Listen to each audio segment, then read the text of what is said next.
Every athlete leaves something behind. Not just records, but moments that changed the way the game felt.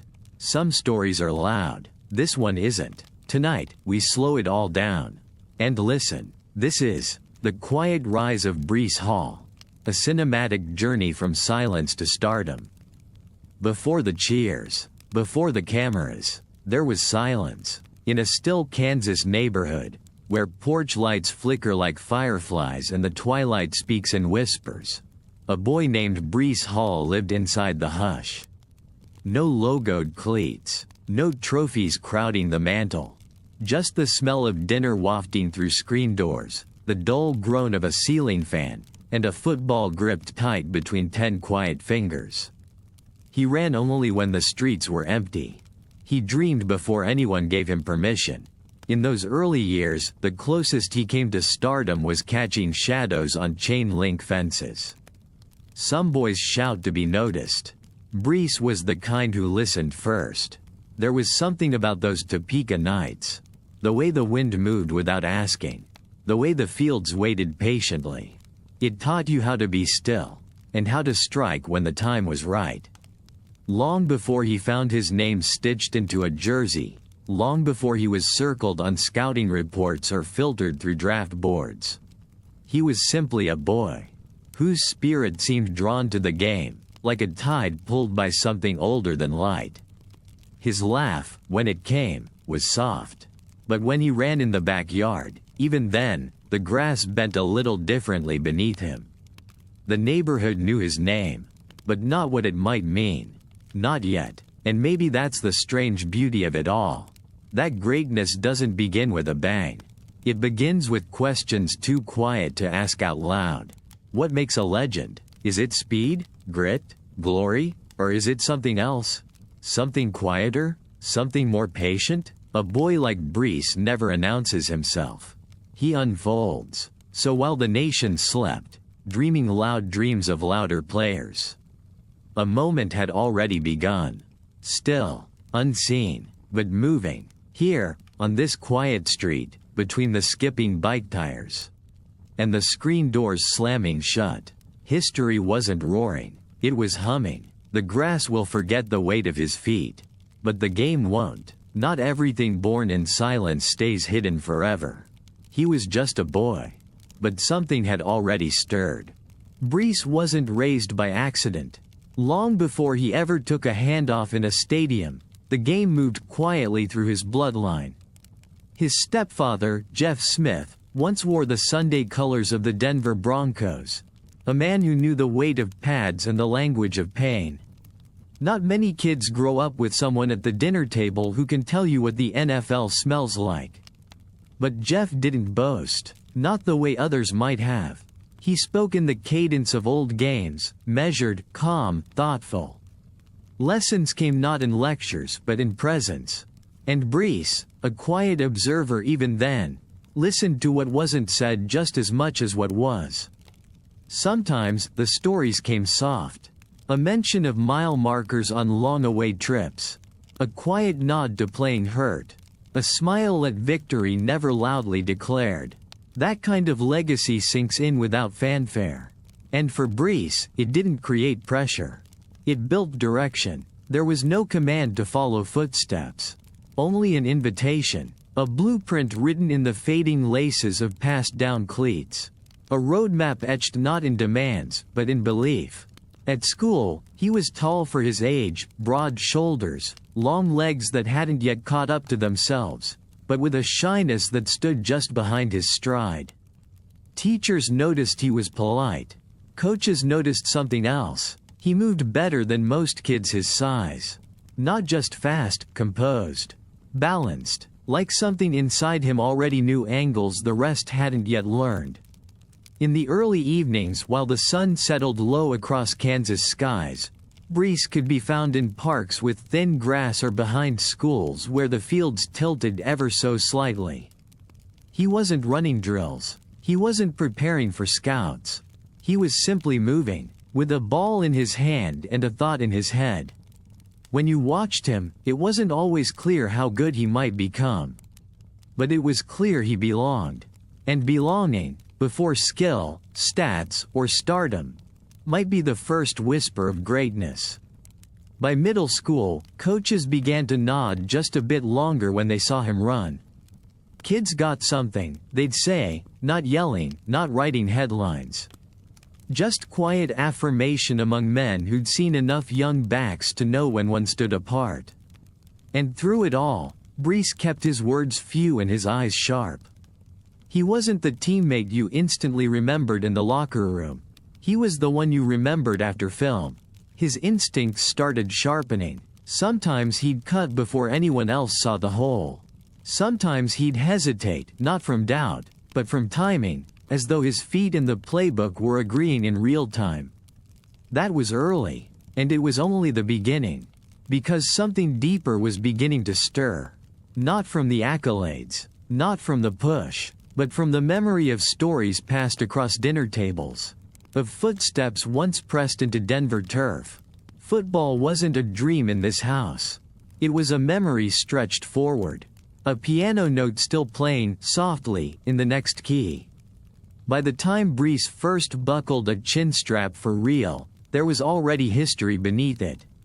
He may not have known exactly where he was headed, but the game knew where it had come from, and it had looped back. Now, in the hands of a quiet boy from Kansas, the spiral was beginning again. Kansas has a way of teaching you things without ever raising its voice. In Topeka, the mornings come slow. The sun doesn't leap, it creeps, casting long shadows across cracked pavement and mailboxes leaning with time. The air has a weight to it, heavy with dew, thick with patience. You grow up in it, and you learn. By middle school, Breece Hall was no stranger to the quiet lessons of the Midwest. There were no 7-camera highlight reels, no viral moments. Just early alarms, cold cereal, and backpacks slung heavy over careful shoulders. The fields he played on, patchy, lopsided, unforgiving, weren't built for praise. They forced balance, quick feet, humility. The kind of places where mistakes sting longer than success sings. And even there, in those imperfect corners, Brees began to show whispers of something steady. He was still shy, still the kid who'd rather look down than talk loud. But when a ball was placed in his hands, his body filled the silence. He wasn't yet strong enough to plow through defenders. Not a bruiser, not a speedster, just fluid. Like water picking the right crack to slip through. He made wrong turns, of course. Missed reads. Fumbled loneliness a few times. But even his stumbles felt like steps. What separated him was never showmanship, it was consistency. Where others rushed to be noticed, Brees lingered. He didn't reach for praise. He just refined, quietly, repetitively, the way wind polishes stone. Coaches in Topeka started to watch him differently. Not with amazement yet, but with curiosity. A slight lean forward in their lawn chairs. Notes scribbled in margins after practice. The gentle murmur of potential rising like steam from the morning ground. They taught him fundamentals, how to keep your shoulders square, how to let your hips guide the cut, how to fall forward even when there's no space left. Brees absorbed each instruction like gospel, not because he wanted to impress, but because he wanted to understand. There's something sacred about that, about a kid learning not with hunger for flash, but with reverence for repetition. Kansas kids grow up under wide skies and quiet skies. They learn to fill their time without noise. And for Brees, football became more than release, it became order. Each play was a sentence. Each game a chapter, and he was learning the grammar one down at a time. At home, things were steady but not luxurious. There was family, yes. Support, warmth, but also independence. A sense that if you wanted something, you didn't ask, you earned. So he ran, before school, after school, in parks and alleys, on streets where the sidewalks crumbled beneath his steps. Where his only audience was the occasional porch light or a dog barking behind a worn fence. And still, he ran. Not for points. Not for praise, but because something inside him was starting to crystallize. There's a moment in every athlete's youth, a quiet, almost sacred moment, when the game becomes yours. Not theirs, not your father's, not your coach's, yours. And for Breece, that moment came sometime between one autumn chill and the next spring thaw. He felt how the cleats gripped dirt, how his breath settled into rhythm with his stride, how defenders weren't just obstacles, but clues. He saw possibilities between blockers. He started to feel the game instead of just playing it. That shift is subtle, but it converts boys into students, and students into something more. He still wasn't the star, wasn't the name circled in bold, but he was beginning to be the kid coaches looked at a little longer during drills. The one who didn't just complete reps, but sharpened them. And even though the stat lines remained modest, and the names stayed tucked beneath flashier ones, something was growing. Something that couldn't quite be measured yet. A foundation, a posture, a promise. Football was no longer just fun. It was formation. The cracked fields of Topeka were molding him not just as a player, but as a person able to hear what the game was saying. And Breece? He listened better than most. In a sport that rewards loud moments, he was becoming fluent in the quiet ones. Because greatness doesn't always sprint out of the gate. Sometimes, it walks home from practice alone, with sore legs and a quiet fire. And learns, step by step, in silence. High school didn't come with thunder. It came with altitude, the kind that lifts the shoulders, stretches the legs, lengthens the stride. For Breece Hall, those first days at Wichita Northwest weren't about fame. They were about fitting into something new. Not being seen, not yet. Just measuring the space, and seeing how far his quiet might carry. The corridors smelled like floor wax and pencil shavings. The turf, newer than Topeka's worn patches, springier beneath his soles. But the lessons were the same: pay attention. Be early. Keep your feet where your eyes go. Breece kept his voice low and his locker clean. No declarations, no predictions.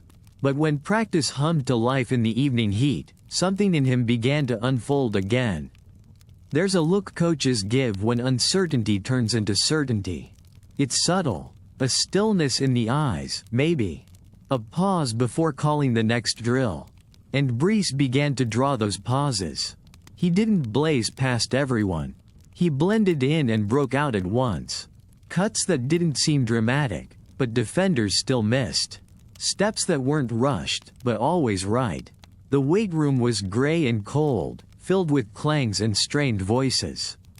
Breece didn't lift the most, but he lifted without skipping reps.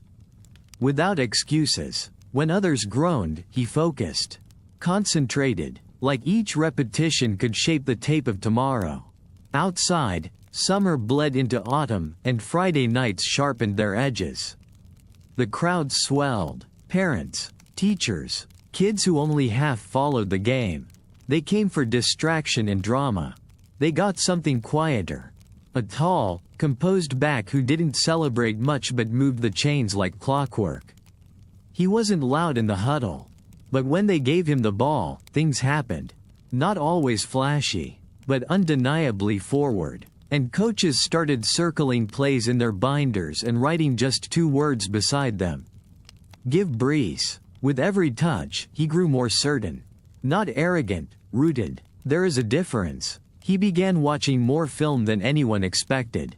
Alone, often, taking mental notes others didn't see. Seeking patterns, tells, tendencies. He was starting to understand not just where to run, but why. Touchdowns came, hesitant at first, like polite guests unsure of the doorway. Then more. Then regularly. Patterns became performance. Quiet became prophecy. Still, the local papers mostly pointed elsewhere. The town noticed, but the world didn't. And that might have been the quietest gift of all. Because there was no rush. No avalanche of attention pulling him off course. There was only the game. And a growing sense that if he kept listening to it, it would keep speaking back. After one win, a muddy night with cold drizzle and fewer fans than usual, a coach slapped him on the back and said nothing. Just a nod. Brees nodded back. Nothing had changed in that moment, and yet everything had. Belief travels subtly. By junior year, whispers followed him through the hallway. Recruiters began asking questions. Highlight tapes made their way into inboxes, not because he made them, but because someone did. They still spelled his name wrong now and then. But the eyes on his game? They were spelling everything right. At home, nothing dramatic shifted.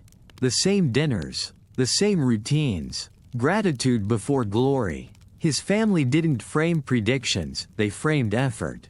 School assignments still mattered. Humility was still the rule. One good game didn't change curfew. But inside him, a door had opened. Not wide, not enough to walk through yet. Just enough to peer across. And quietly, steadily, he began to believe that maybe this wasn't just aptitude. Maybe this was trajectory. Wichita wasn't a sports factory. It wasn't dripping NFL charm. But it offered foundation. A place to rise slowly. A place that didn't rush the bloom. And so step by step, yard by yard, Breece Hall started writing something that couldn't be skimmed. He didn't chase attention. He just played the kind of football attention can't ignore. Stars have a way of arriving quietly. There was no parade, no headline in lights, just a profile gradually rising in recruiting databases, a flicker, barely noticed beyond Kansas. Breece Hall's name earned 2 stars. Then 3. Never 5. Never the ones that crown you before your first collegiate carry. But maybe that helped. Maybe it let him grow without everyone watching. He didn't claw for rankings. He studied. While others posted clips, he watched tape. When others rested, he was running hill sprints in silence. Time after time, without needing an audience. His body was sharpening. His vision, too. But he wasn't yet the kind of player who caught fire on Twitter. He was the kind who made coaches sit upright during film sessions.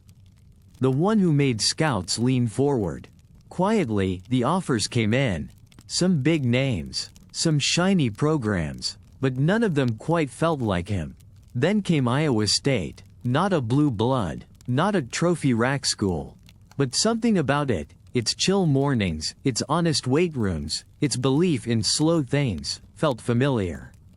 It felt like home. They weren't betting on flash. They were betting on durability. On upside hidden in repetition. On a kid whose greatness unfolded, not exploded. Breece didn't announce his commitment with fireworks. He didn't film a hat ceremony. Just a post. A simple note. A nod to the next chapter beginning. For those who looked only at the stars, he was an asterisk. But Iowa State saw more. They saw a kid built like corn itself, tall, sturdy, grown slow, but rooted deep. The Cyclones weren't chasing a miracle. They were building one. And Breece Hall, with his low voice and high ceiling, fit right in. Friends asked why he didn't go somewhere bigger. Somewhere louder. But Breece didn't need loud. He needed space. Room to grow. A culture that saw development as an art, not a race. Because greatness, the kind that lasts, isn't mass-produced. It's cultivated. In Ames, the mornings came with breath you could see in a wind that didn't apologize. The stadium echoed more than roared. The locker room was built more for closeness than clout. But within those walls, belief. Coach Matt Campbell spoke calm and clear. No overpromises. Just an open invitation to become, if you were willing to work with patience. Breece liked that. And so, even before he stepped onto campus, something had settled. Not expectation, alignment. He wasn't being courted to become a savior. He was being welcomed as a seed. In a place where history grew slowly. Where silence was strength. Where everything good takes time. And he had time. He arrived in Ames without fanfare. No headlines. No camera crews tracking his steps along the sidewalk. Just a duffel bag slung over his shoulder and a quiet determination tucked somewhere behind his ribs. Iowa State didn't need a hero. It needed humility, and that's what Breece brought. The campus felt familiar in a way he couldn't quite name. The air was heavier than Wichita's, the mornings colder. But the stillness, that was the same. The silence between drills, the way voices carried across empty fields at sunrise. He knew this place before he ever played it down. The locker room was louder than he was used to. Voices bouncing off cinderblock walls, laughter between lifting sets, pads thumping against lockers. He blended in easily, not by force, but by calm. His voice came soft, measured. But when he introduced himself, eyes turned. Coach Matt Campbell saw it early. There wasn't arrogance in Breece. No self-made myths, no false gravity. Just repetition, stillness, the sense that, beneath the quiet, gears were turning. Real ones. Early practices told the story. Other freshmen tried to announce themselves, diving for loose balls, barking at teammates, chasing reps with wild energy. Breece was different. He didn't chase. He just landed. Each representative was clean, not always dazzling, but right. Hands like memory foam, cuts that hinted at a deeper rhythm. A kind of visual patience, as if he was reading sheet music while others were listening for the beat. He didn't say much during drills. Just nods, quick acknowledgments. But when his number was called, he did something else entirely. He earned another. Veteran players noticed. A few names around the facility started tossing casual praise. "That kid moves different," they'd say after practice while unstrapping cleats. Soft feet, smart cuts, but the tone was never explosive. It was curious. The sound of teammates realizing a freshman wasn't flinching. There were mistakes, of course. Missed blitz pickups, stumbles in pass pro, a wrong gap or two when things sped up. But even his errors had a learning curve drawn into them. Once corrected, they rarely happened again. And that's what turned heads. You didn't have to teach him twice. Off the field, he lived like someone used to earning things.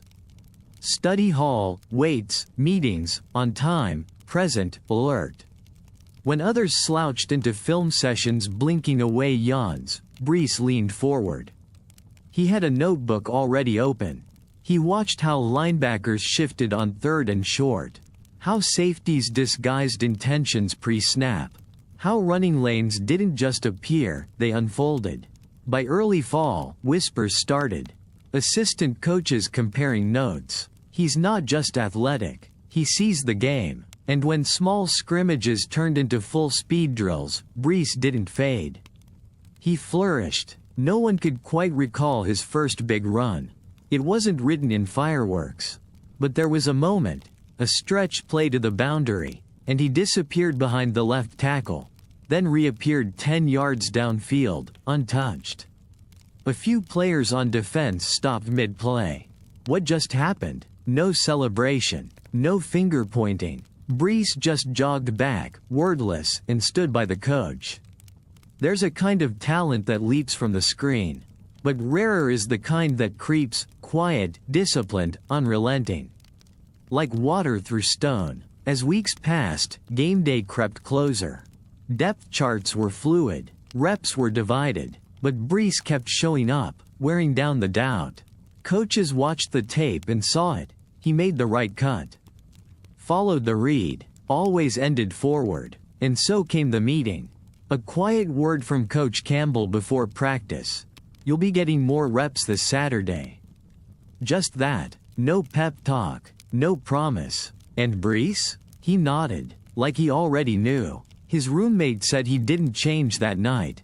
No change in playlist. No massive calls home. Just laid out his practice gear, did some stretches on the floor, then read for class. Because something inside already felt planted. Not proven, but planted. He wasn't Iowa State's top name on the roster. Not yet, but something had started. A pattern, a pulse. And however subtle it looked on the outside, He felt it inside every time he laced up. The year had just begun, but the storm was already gathering. It didn't take long, just one play, not one for the record books. Not yet, but enough. The kind of play you forget in the box score, and remember in your bones. It started with a slow-motion handoff. A crease, barely there, thin as thread. Most backs would hesitate. Brees didn't. One cut, and everything opened. The defense stiffened too late. Jerseys turned, cleats scrambled. But he was already past them. Maybe 10 yards, maybe 20. Not because he ran harder. Because he ran like he knew how the play ended before it began. When you watched it live, it was clear. He didn't just hit the hole. He became it. Nobody jumped out of their seats. No fireworks, no roar. But in the press box, a few pens paused. And on the sideline, a few helmets tilted. They'd seen it happen before. That moment, when a backup stops looking like a backup. When space looks like invitation. When the crowd doesn't need to cheer to feel it happening. That fall, beneath skies painted in filtered gold, Breece Hall began slipping into the heart of Iowa State's offense. Not all at once, but certainly. Each run was a phrase. Each cut, like punctuation. And somewhere between mid-September and the colder weeks of October, the coaches stopped scripting around him. And started scripting for him. He wasn't flashy. He didn't demand the spotlight. But the ball began to find him anyway. Because inevitability doesn't need to raise its voice. It just arrives. He'd get 8 yards when there were 5 to be had. He'd drag defenders an extra possession, not with fury, but with balance. With timing. With an understanding of weight and motion most freshmen didn't grasp yet. And still, he didn't celebrate after touchdowns. He jogged off. Helmets slapped his shoulder. Nothing wild, just quiet confirmation. What they already suspected, now they knew. Coach Campbell gave nothing away in interviews. No bold proclamations, but he knew. The kid was different, not better than the rest. Just composed. He ran like he was remembering, not discovering. And the crowd started catching feelings. Not mania, not chants, just lean-ins. Just applause that began a half-second sooner each week. Brees never pointed at the back of his jersey. But fans began to take mental note of the number anyway. Because something was changing. The rhythm of the team. The mood of the game. They called it poise. They called it maturity. But maybe it was just presence. That rare sense that, when he was in the backfield, the next play could be something. Not highlight reel. Just real. Something that moved the chains. That took the air out of defenses. And the doubt out of coaches. He wasn't fire. He was flood. By season's midpoint, D coordinators stayed up late diagramming angles, trying to find where to squeeze the space from him. But Brees didn't need space. He bent time instead. Feet that whispered through gaps.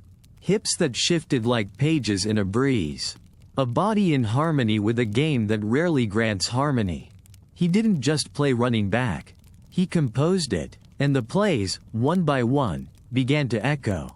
First in the huddle, then on the sidelines, then, in every game plan they wrote from then on. There are stars, and then there are seasons that follow you. This was becoming one. By the time the leaves turned and the air started to bite, Breece Hall was no longer a newcomer.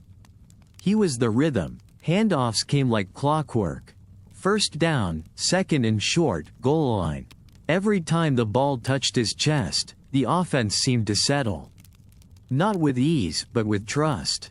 Some backs explode, others glide. Brees did neither. He pulsed. He didn't chase daylight. He curated tempo. Head up, feet patient, shoulders square. Like he was listening to music only he could hear, and the game quietly tuned itself to match. He made the difficult look routine. Bouncing outside when the lane collapsed. Cutting back against his own momentum when a linebacker overcommitted by 4 inches. His body language said nothing, but defenders started reading it like a sentence. And more, they ended up behind it. He wasn't just succeeding, he was rewriting the playbook without changing the words. Everyone else swam in the chaos of Saturday. But Breece moved like someone walking through early fog. Eyes steady, steps precise. He didn't rush to the hole, he waited, almost tenderly, until it revealed itself. And yet, that rhythm came at a cost. You don't carry a program 20 times a game without it carving something out of you.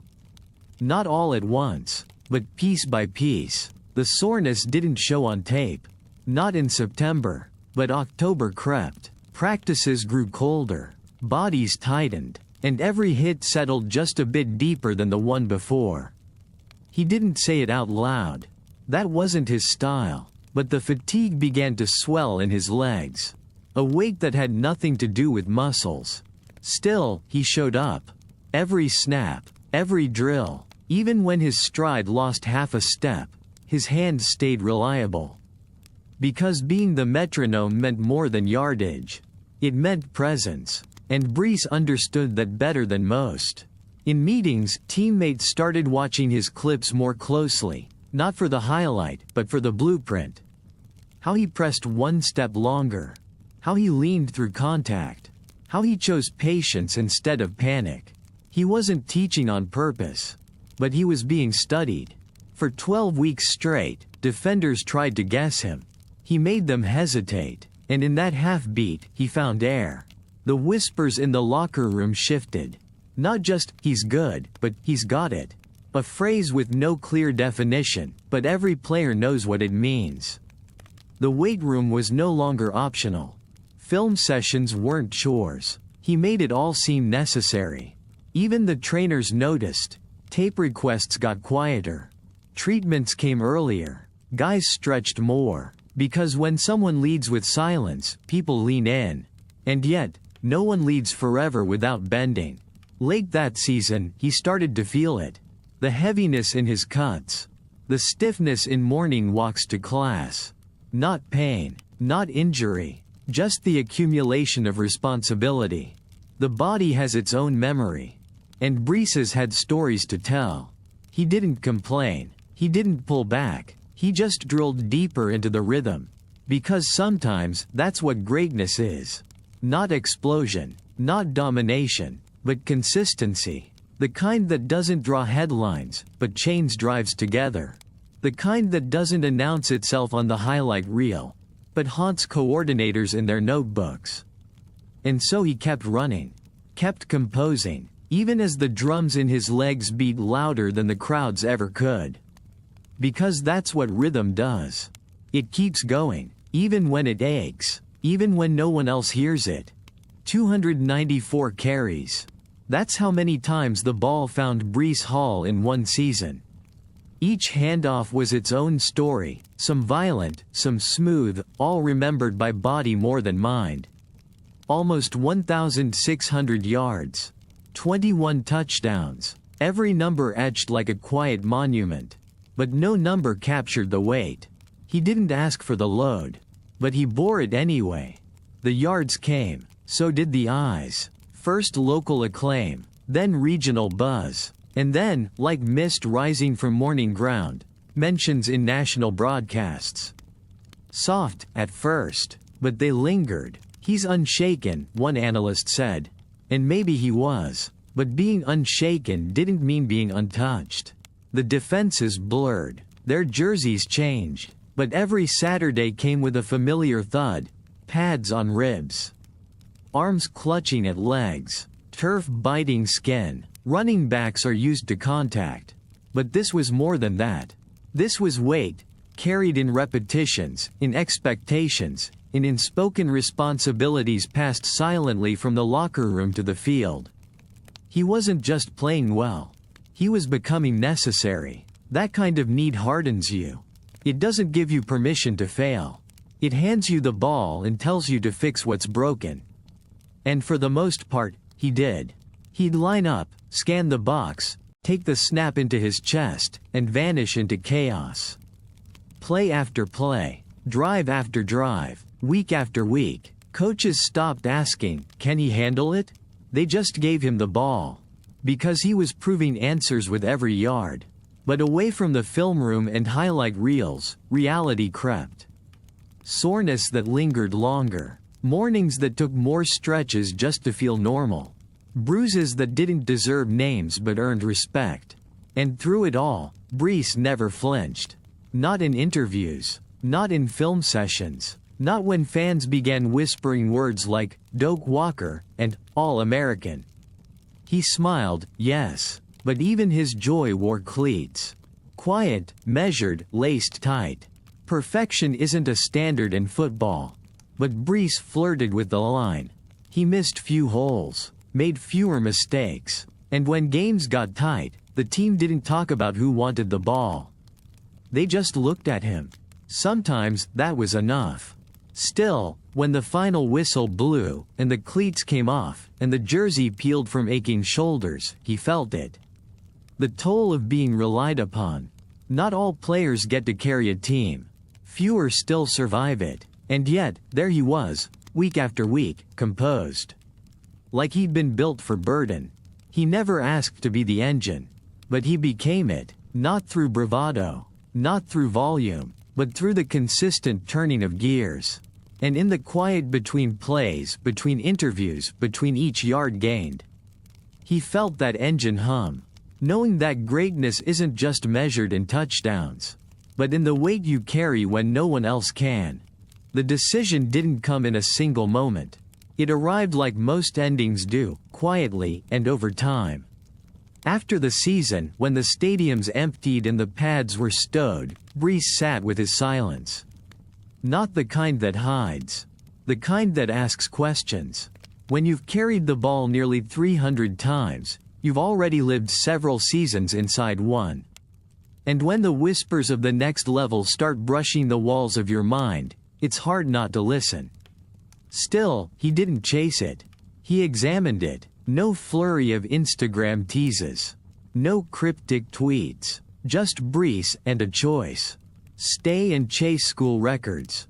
Cement a college legacy. Or, begin again. Start at the bottom of a taller mountain. Some players thirst for spotlight. Brees had already tasted responsibility. He knew what it meant. What it asked of your body. What it took from your time, your sleep, your ease. He weighed the draft not with excitement but with care. And when he finally made the call, it wasn't a thunderclap. It was a letter, a message, a respectful bow to a chapter well completed.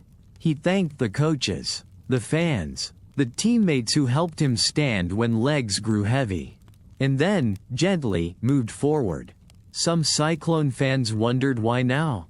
Why not wait one more season and rise even higher? But Brees didn't see it as leaving early. He saw it as knowing. Knowing when the window opened. Knowing the rhythm of endings, the sound of a season's last note. Knowing that legacy isn't always finishing everything. Sometimes it's recognizing when the work is done. He didn't need a bowl game finale. No curtain call. His body had spoken. His mind had listened. And in the weeks that followed, as analysts began speculating and scouts scribbled numbers, Brees did what he always did. He worked. The combine. The interviews. The weight of proving what the tape already quietly said. That he could handle the load. Handle expectation. Handle whatever came next. He wasn't chasing draft boards. He wasn't lobbying for likes. He just ran, lifted, studied, because while others worried about teams and slots, Brees remained loyal to the same truth that got him here. Get better. Stay quiet. Let your game do the loud work. And beneath all of it, the shift had already occurred. He was no longer a college back. He was an echo stretching toward Sunday. And whether his name was called early or late didn't matter. Because the story had already begun. And it had something to say. The draft had a rhythm.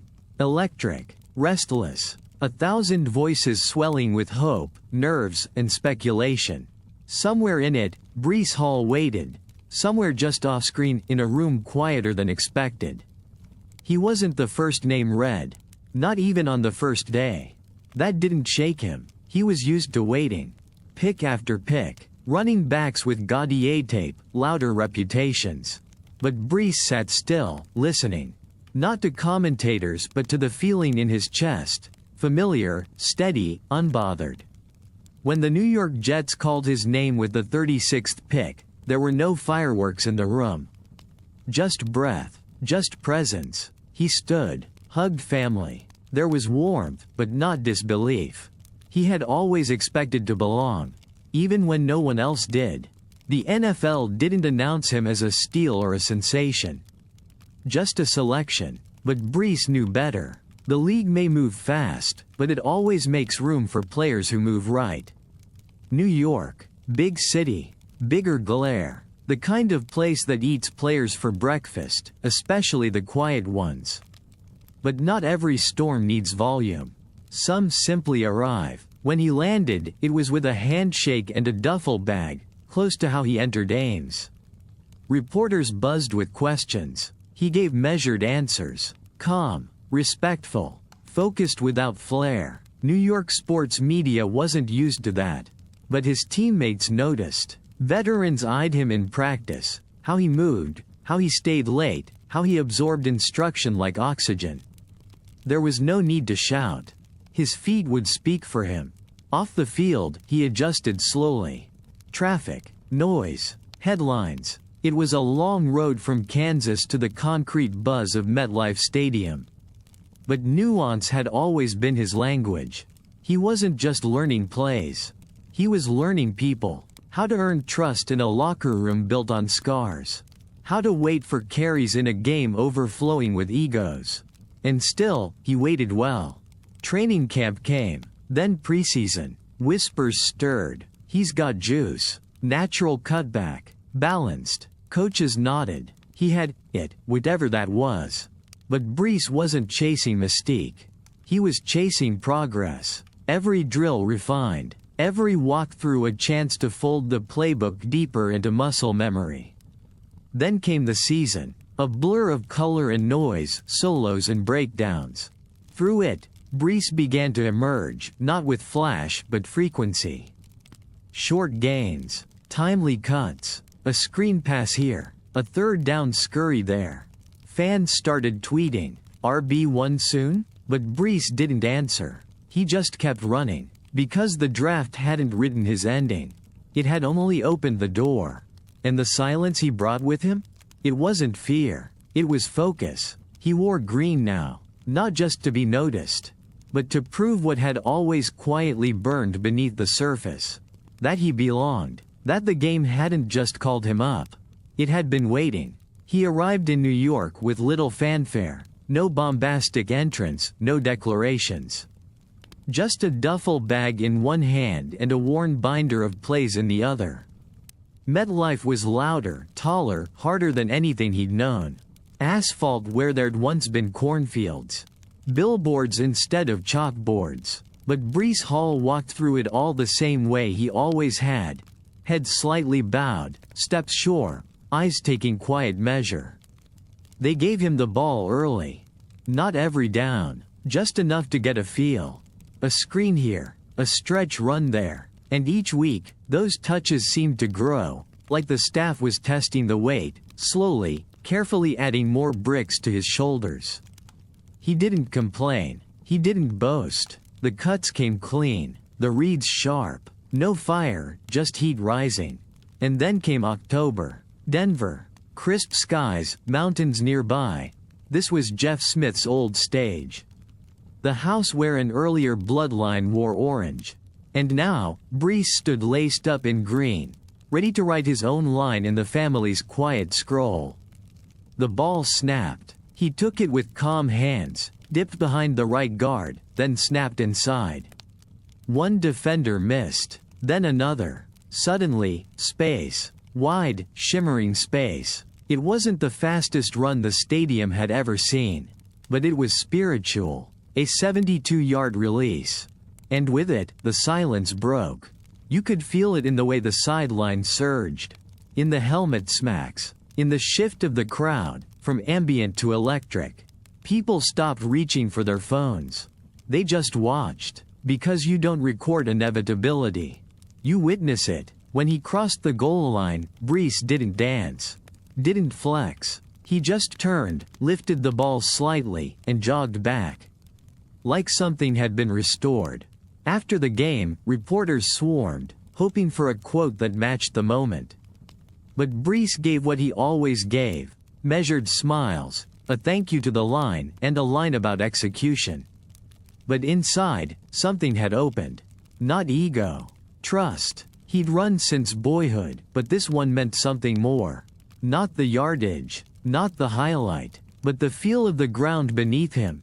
The way it didn't hesitate, didn't betray him.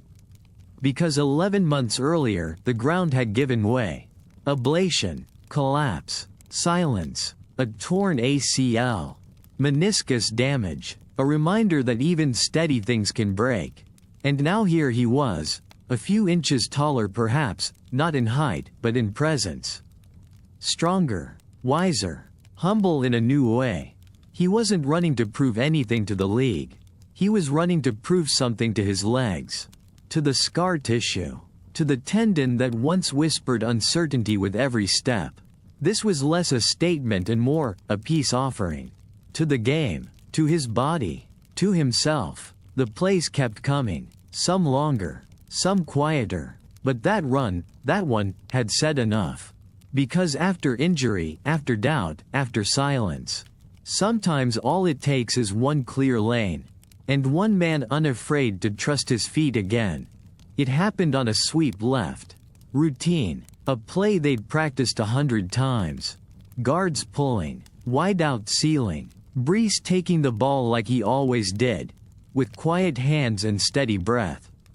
He planted, cut, and something gave, not loudly, not with a scream, but with the stillness that follows finality. A twist, a buckle, then the slow spill of a body that knew this wasn't normal. There was no dramatic sob, no fists slamming turf, just Breece curled forward, hands around knee, mouth slightly open in silence. Trainers came fast, teammates slower. Nobody said anything they hadn't said 100 times before. You'll be okay. Just a tweak. Let's check it out. But Breece knew. Athletes always do. It's not the pain, it's the absence. The way your leg suddenly feels like it belongs to someone else. Detached, distant, gone. They helped him off. Crowd clapping with concern, but unsure of scale. Some fans thought maybe it was a cramp. A stinger. Something fixable with tape and time. But the quiet on the sideline said more. The exam table. The tests. The doctor's face. ACL. Meniscus. Season ending. 3 words strung like barbed wire.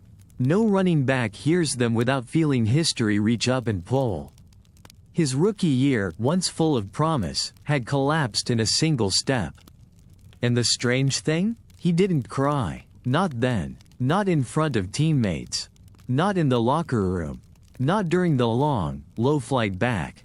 Instead, he sat, still, watching the tape. Click, play, pause, rewind. He watched himself plant, watched the foot angle, watched what he could and couldn't control.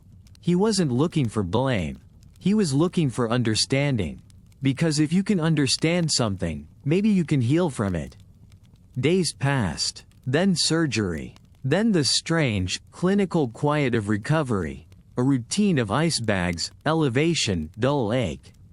No helmet, no cheering, just the hiss of therapy bands and the hum of machines trying to rebuild what had unraveled.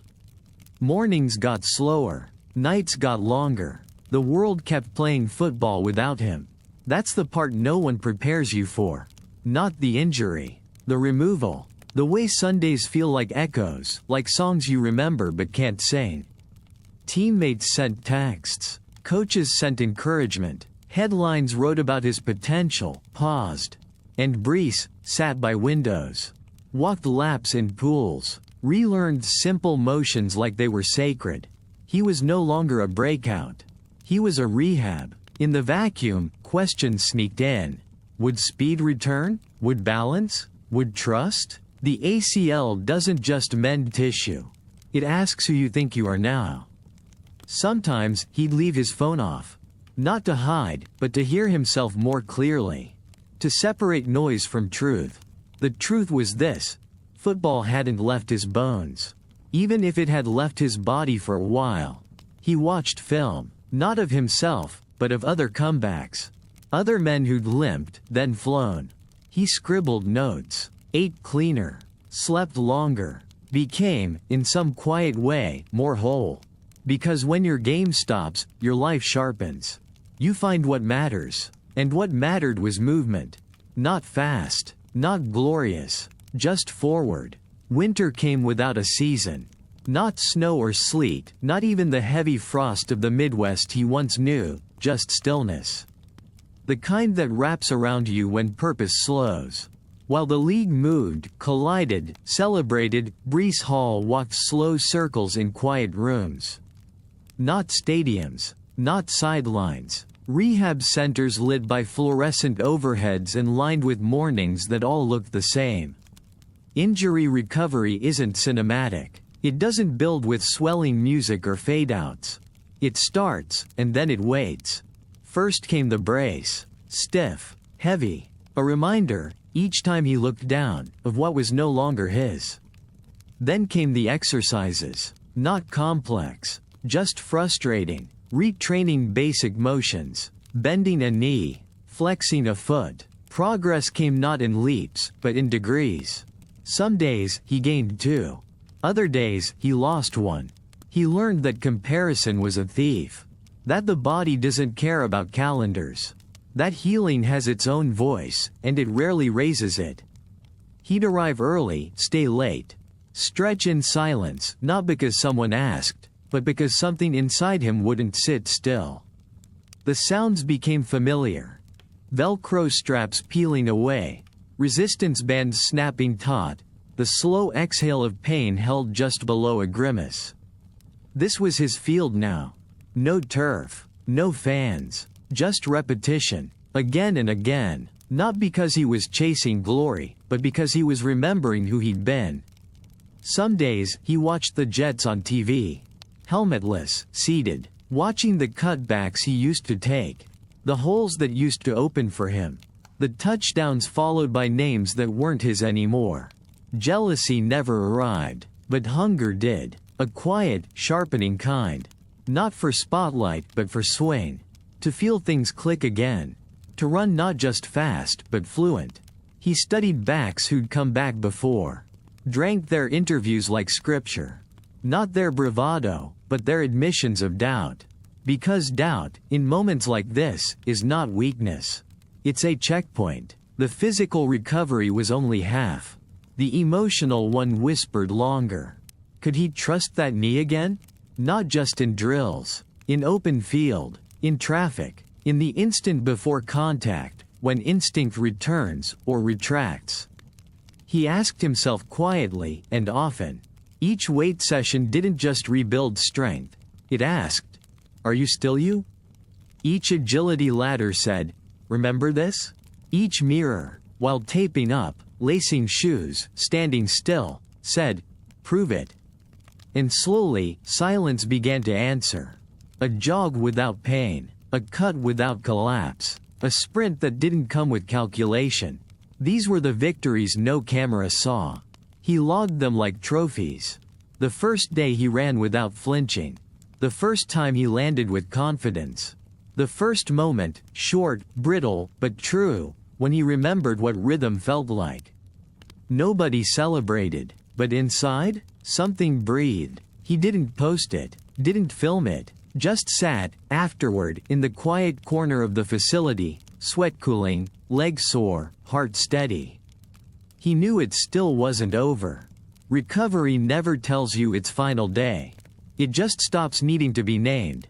And in that slow, cold winter with no games, Breece Hall was building again.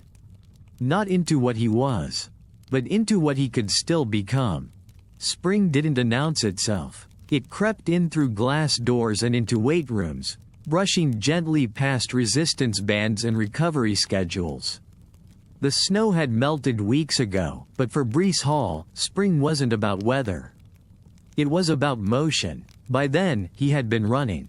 Slowly at first, measured jogs, air beneath sneakers, not cleats, and only on surfaces designed to forgive. Each step negotiated, each stride, a conversation between memory and muscle. But now it was different. This was no longer therapy. This was training. He wasn't chasing full speed yet, just consistency. The kind of rhythm that used to live in his hips before everything buckled and broke. And day by day, that rhythm whispered back. There was no audience, just trainers, a stopwatch, a clipboard. But when you've been away from yourself long enough, you learn to hear applause in small victories. The cuts returned, not sharp but sure. Tentative, then deliberate. At first, his foot would hover before planting, searching for reassurance. And then, one day, he didn't wait. He leaned into the turn, toes dug, knee aligned. The first real cut. No buckle, no recoil, just impact and glide. Nobody clapped, but they noticed. He's close, someone muttered in the corner. Close to what? The field? The stat sheet? No, close to himself. The hunger wasn't loud. It never had been. But it was back, measured in reps. In late-night film sessions where he replayed last year's games, not to mourn, but to study. He didn't chase old tape of himself. He studied defenses, blocking schemes, timing with a quarterback he barely knew yet. He wasn't returning to repeat the past. He was preparing for a different future. Spring meant longer days, lighter mornings. The facility buzzed with rookies and veterans. Position battles, expectations. But Brees didn't walk like someone in a rush. He moved like someone who understood what it cost to keep moving. It wasn't just about the knee anymore. It was about trust. Could he trust the moment? The body? The burst? Could the team trust his footsteps in the red zone, on 3rd and 2, with a season balanced on his shoulders? Day after day, that trust was earned. Quietly. No declarations. No dramatics. Just him, returning, not to who he was, but who he now had the right to become. The echoes of doubt grew fainter. So did the limp. In its place, fluidity. Imperfect, but blooming. By April, reporters began to ask, will he be ready? Brees didn't answer with timelines. He answered with Tuesday, with Thursday, with good days and better ones. He joked more in the locker room, not loudly, but enough. Lifted more weight, took fewer pauses. Spring had come, not with fire, but with rhythm. And after months of stillness, his name began to move again, not in headlines, but in hushed optimism passed between coaches behind closed doors. He's getting there. The calendar flipped again. And Breece Hall? He was already on the move. October 8, 2023. Denver. A city where mountains look like memory and altitude holds its own kind of truth. Where his stepfather once wore the colors of legacy. And now, Breece returned. With braces behind him. With tread reborn. With something in his chest he hadn't fully named yet. He stood in green, on a field lined with ghosts. But he didn't flinch. Didn't chase the moment. He walked into it. The play was simple, like many are before they stretch into folklore. A handoff. Zone blocking to the right. Breece took the ball, soft palms, eyes low. Then, he rose. He saw it early. A cutback lane, just wide enough for faith. One plant, one shift of shoulders, one foot whispering to gravity that this time, it wouldn't break. He moved through space like someone remembering a song they hadn't sung in months. And then, open, just grass, and oxygen, and momentum. 72 yards peeled beneath him. Not forced, not urgent, just true. He didn't look back. He didn't raise his arms. He just ran, through doubt, through surgery, through silence. It wasn't a return to speed. It was a return to trust. The lane didn't greet him like a stranger. It opened like a door welcoming someone back. Behind him, the sideline surged. Helmets collided. Voices rose. Coaches exhaled. But Brees, he slowed only after the score. Stood in the end zone, not to celebrate. To breathe. Because sometimes the loudest statement is the simplest answer. Yes, he was back. Not because of the yards. Because of the way the foot met the turf and stayed. That run wasn't just a touchdown. It was a conversation. With a knee that once whispered no. With a game that had gone quiet. With a future that never stopped waiting. Reporters circled after. What did it feel like? He smiled. Good. That's all he said. Because there was nothing else to say. The moment had already spoken. And even if the stats erased it someday, folded into a career, buried beneath bigger games, Brees would carry it forever. Not the score, the certainty that when the cut returned, so did he. The season wasn't cinematic. There were no montages, no viral comebacks, no sweeping arcs of redemption. But there was steadiness. And in the game Breece Hall played, steadiness was everything. He took the field not as a headline, but as a hinge. A part that moved, that allowed other parts to move. That's how the coaches saw him. Reliable, rhythmic, trustworthy. Carries came, not as spotlight, but as structure. Third and manageable. Red zone reps. Play action threats that worked because he did. He wasn't breaking records. Not anymore. But he was belonging. The knee held. The rhythm returned. Not in bursts, but in patterns. Some games were quiet. 42 yards here. 58 there. A few catches in the flat. And then a burst. Like a candle that didn't forget how to burn. A 25-yard sprint that shook defenders backward.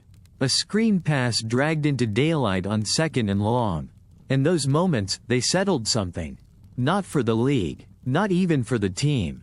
But for him. Some weeks, the legs felt full. Other weeks, they asked for more rest than he wanted to give. But either way, he showed up. There were no proclamations in postgame. Just one-liners. Quick nods to the O-line. Praise for the blocking scheme. Always deflecting, never avoiding. He wasn't alone anymore, not the freshman in the deep end. He was a teammate, a peer. Rookies asked him about tempo. Veterans trusted him in the huddle. And coaches? Coaches leaned on him even when the numbers didn't spike. Because production can lie. Presence never does. Film didn't lie either. He picked up blitzes with sharper feet. He ran routes with tighter hips. He saw linebackers blink, and read that blink like a page. The recovery was telling its story, one measured cut at a time. And while highlight counts dipped, opportunity didn't. Because when it was 3rd and short, who did they trust? They called his number, not because he was electric, but because he was correct. A player who landed precisely where the play demanded. He wasn't chasing stardom, he was chasing rhythm. And he found it, not in a stat line, but in the way the ball sat in his hands. How it felt to fall forward. To gain 4 when 3 were promised. It's easy to crown stars. It's harder to recognize anchors. And that's what Brees was becoming. An anchor. The kind of player who speaks by getting up slowly, adjusting his gloves, and returning to the huddle. Again, and again, he moved through 2023 not like a revelation, but like a reminder. That healing isn't linear. That contribution isn't always explosive. That sometimes, the most important step, is the next one. He ran like a man who wasn't proving anything anymore. Only continuing. For every fantasy owner who gave up. For every analyst who moved on. Brees never did. Because greatness isn't always about spark. Sometimes, it's about staying lit. Even in the wind. He didn't rush back into greatness. He walked toward it. One practice at a time. One game plan at a time. One quiet representative no one saw. And one invisible shift they all began to feel. The media began stirring again. Numbers ticked upward. Analysts pulled out old comparisons, patience of hype. They whispered names next to his. Some accurate, some inflated. He heard them, sure. But he didn't chase them. He let his footsteps answer instead. Because when you've been hurt, when the lights blinked off for a while, you begin to understand which noise matters. It wasn't about carving a highlight reel anymore. It was about becoming something solid enough that future players could be carved from you. He didn't post film sessions on social. But he stayed late, longer than protocol, longer than most. His cleats squeaked on empty floors as hallway lights flickered to maintenance settings. Devices powered down, but Brees stayed studying, splitting screen time between opponent footage and self-examination. What did the linebackers favor on second and medium? Where did he hesitate last game? Which cuts felt certain? Which still required pause? He wasn't looking for magic. He was looking for truth. The kind that earns carry after carry without explanation. The kind that makes coordinators build entire drives around subtle motion. Greatness didn't need an audience. It needed repetition. He jogged hills in the dark, unseen except by the wind. He lifted weights not to sculpt, but to stabilize. This wasn't about muscle. It was about core. About sharpening the parts of him that didn't falter when the game got blunt. At walkthroughs, he corrected mistakes before coaches could. On plays that broke down, he didn't clamor for the ball. He asked why it broke, and how to heal it the next time. And the next time came, as it always does. A delayed handoff on a busted front. A wrong read. A collapsing edge. Others flinched. Brees found daylight. Not lucky. Not dancing. Just certain. His eyes adjusted to chaos the way others adjust to light. And teammates began noticing, not with cheers, but glances. Little nods in the huddle. Trust passed wordlessly. Because you don't need to be labeled a star to move like one. You don't need to chase leadership when steadiness draws it toward you. Brees wasn't aiming for dominance. He was carving a lane inside the noise, one that matched his own rhythm. He read books between flights, journaled early, spoke less during meetings, but added more when he did. He said things like, "Let's reset," and "We're close," and his voice actually changed rooms. In a sport obsessed with arrival, he committed to continuation. Progress wasn't flashy. It was granular. It was in foot position. Shoulder lean. Knowing when to spin and when to anchor. And maybe that's all greatness is. Presence, taught to the body until the mind forgets to doubt. He didn't call for more touches. But they came. He didn't hunt for glory. But it neared. And though headlines spun faster now, and the world reawakened to his name, he stayed slow. Firm, rooted in something more persistent than hype. Rhythm earned in quiet. Because he understood what others forgot. The game forgets noise, but it always remembers resonance. Running backs fade, that's what they say. Wear and tear, short windows. The position chews through names, stars burn bright, then vanish just as fast. 1,000-yard seasons dissolve into footnotes by the next draft. Everyone's looking for younger legs, flashier highlights, cheaper options. But not Brees. He never chased longevity. He built toward it, quietly, not through declarations or demands, but by learning what endures, and what doesn't. He knew from early on, speed fades. So he studied angles, power dims. So he learned timing, fame flickers. So he sought foundation. Legacy, for Brees, was never about numbers. It wasn't about rushing titles or commercials with slogans. It was about something softer. Memory. The kind that settles, not shouts. That lives not in hashtags, but in practice fields. Film rooms. Young players quietly mirroring your stance in warm-ups, because they saw something in the way you moved that felt lasting. He didn't talk legacy, but you could feel him thinking it.